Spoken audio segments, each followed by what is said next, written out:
Target पूरा नहीं हुआ, 5 सीटें हारने पर बोले मंत्री कंवरपाल गुर्जर। विपक्ष को भी घेरा। लोकसभा चुनाव के नतीजे आने के बाद हरियाणा के कैबिनेट मंत्री कंवरपाल गुर्जर ने कहा कि सभी विपक्षी दलों के एकजुट होने के बाद भी हरियाणा में भाजपा का प्रदर्शन बहुत अच्छा रहा।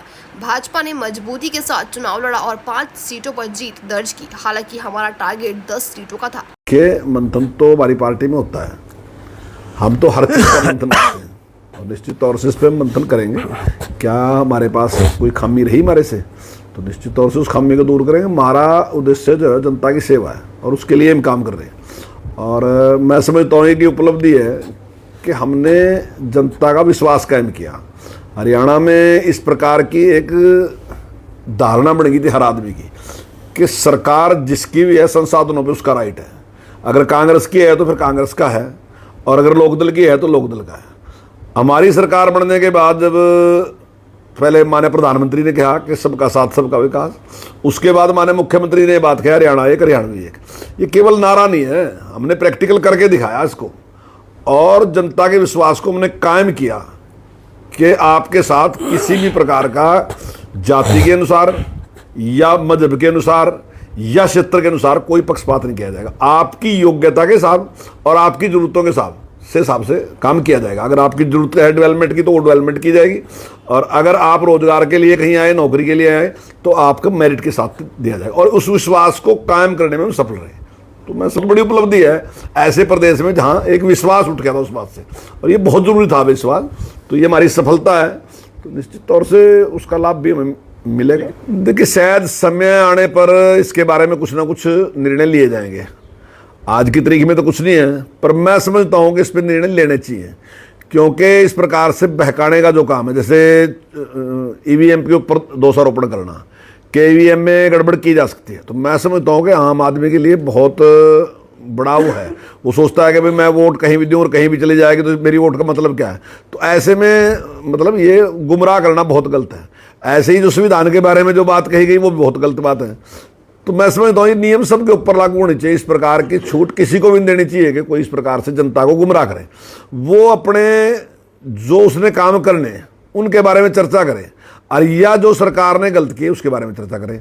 तो उस पर तो वाद विवाद करे कि भाई आपने ये गलत काम किया, ये गलत काम किया, ये प्रदेश के हित में होता अगर आप ऐसा करते, और मैं क्या करूँगा अगर मुझे आप वोट दोगे, उस पर भी चर्चा करें।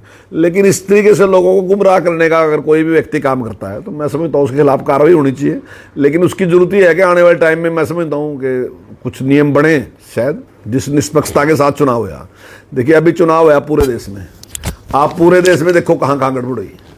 और जब कांग्रेस का राज था तब भी आपने देखा होगा चुनाव होता था, बिहार में चुनाव होता तो हर बार आपको पता चलता था कितने बूथों में कब्जा कर लिया, कितनी जगह पे मारदाड़ हुई, कितने लोगों को गोली मार दी। उत्तर प्रदेश में चुनाव होता था तब आपको पता किस प्रकार से होता था। बंगाल में तो अब भी बहुत कुछ होता है, आज भी आप देख रहे बहुत कुछ रहा। जितनी पूरे देश में हिंसा ही उससे कई गुना ज्यादा हिंसा पश्चिम बंगाल में की। तो जहां जहां इनका शासन था, जब ये शासन करते थे, तो जिस प्रकार से लोकतंत्र का जो चीरन होता था, जिस प्रकार से उसकी अवहेलना होती थी, और आम गरीब आदमी के हितों को जिस प्रकार से कुठाराघात होता था, तो वो इनके सामने, सारे देश के सामने। और आज जिस प्रकार से निष्पक्षता के साथ चुनाव हो रहा। लेकिन मैं समझता हूँ कि अब अगर कोई वो कह दें कि तार दी लोई, फिर उसका तो कोई इलाज नहीं है। अगर बेशर्मी के साथ फिर भी कोई अगर आरोप लगाता है तो उसका क्या इलाज है। लेकिन जिस निष्पक्षता के साथ चुनाव हुआ उसको हमारा ही देश नहीं पूरी दुनिया देख रही है। पूरी दुनिया इस बात के लिए कायल है कि भारत में बहुत अच्छे तरीके से चुनाव हुआ। नहीं, देखिए, तो जनता का फैसला है, और जनता को जो भी चीज़ अच्छी लगेगी तो उस पर अपना निर्णय करेगा। ये ठीक है कि हमारा टारगेट था 400 पार का, और हमने इसके लिए प्रयास भी किया, और वोट प्रतिशत भी हमें काफ़ी अच्छा मिला है। लेकिन उसके बावजूद भी जो सीटों में कुछ कमी आई हमारी, हालांकि सरकार तो हमारी बनी रही, और मैं समझता हूँ कोई भी सरकार अगर तीसरी बार रिपीट होने लग रही तो ये बहुत बड़ी उपलब्धि है।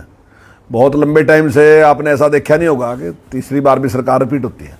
तो ये जो मोदी जी के काम है और देश का जो सम्मान बढ़ा, मैं समझता हूँ ये उसका ही परिणाम है। कुछ लोगों ने जो बहकाने का काम किया, जिस प्रकार से संविधान के बारे में उन्होंने कहा कि संविधान को समाप्त कर देंगे, आरक्षण को समाप्त कर देंगे, तो उन्होंने जिस प्रकार के झूठ का सहारा लिया, तो निश्चित तौर से उससे हमें नुकसान हुआ है। लेकिन धीरे धीरे लोग समझ जाएंगे, इन सारी बातों को लोगों के सामने आएंगी, और मैं समझता हूँ कि लोग उस बात पे विचार करेंगे कि इस तरीके के लोग जो लोगों को गलतफहमी में डाल के वोट लेते हैं, तो मैं समझता हूँ लोग उसकी फिर निश्चित तौर से प्रतिक्रिया देंगे।